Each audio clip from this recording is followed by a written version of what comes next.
Well, today I brought you to my local greengrocers in Beeston and we're here to look at some Christmas trees. Well, Christmas trees started off in Germany, it's thought, and the first Christmas trees people would have used would have been silver fir, which is a common European species. But these days, the common Christmas tree you buy is a very different species. This one here, which is Abies nordmanniana, is the scientific name for it. And this actually comes from quite a long way away. It originates in the mountains of the Caucasus in Russia and Georgia and Armenia. And it grows up in the mountains over there. And actually it's got quite a distinguished profile because it's officially the tallest tree in Europe. In the forests where it grows, it gets up to 2 metres in width and 60 metres in height. And apparently there's even been specimens up to 85 metres tall found. The best thing about this tree as a Christmas tree species is because the leaves on it are extraordinarily long-lived. They can last up to 20 years. And what that means for the foliage is that they stay on the tree a long time and you build up this very dense green foliage, which looks fantastic on your Christmas tree. And the other great thing is because they're a mountain tree species, they're adapted for both cold weather in the winter but also hot, dry summers, which means that the leaves don't fall off and they don't cause you any problems with having to hoover them up off your carpet. And mountain trees, they have to cope with really harsh cold winters when all the water freezes, but they also have to cope with the heat and the drought in the summer when there's no water available. And so that's why they're so tolerant of a range of conditions and why they can cope with your central heating. One of the characteristic things of firs that makes them so nice is this contrast between the lush, waxy dark green on the top of the leaves and this silvery colour on the underside of the leaves. And this is actually caused by the stomata.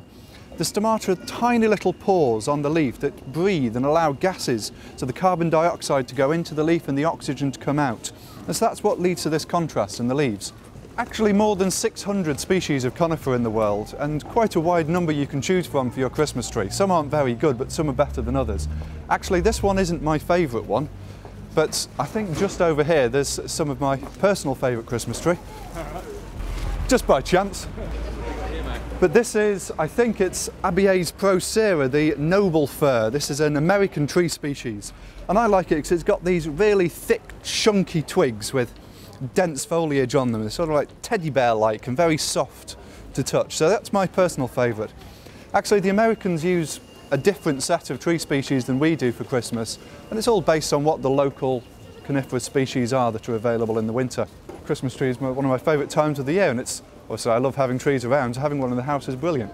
Unfortunately, I won't be having a Christmas tree this year because I'll be off in America with my wife and visiting the in-laws, but I'll be looking around the American forest there, so I'm looking forward to playing around in some oak forests and some old spruce forests in central Pennsylvania.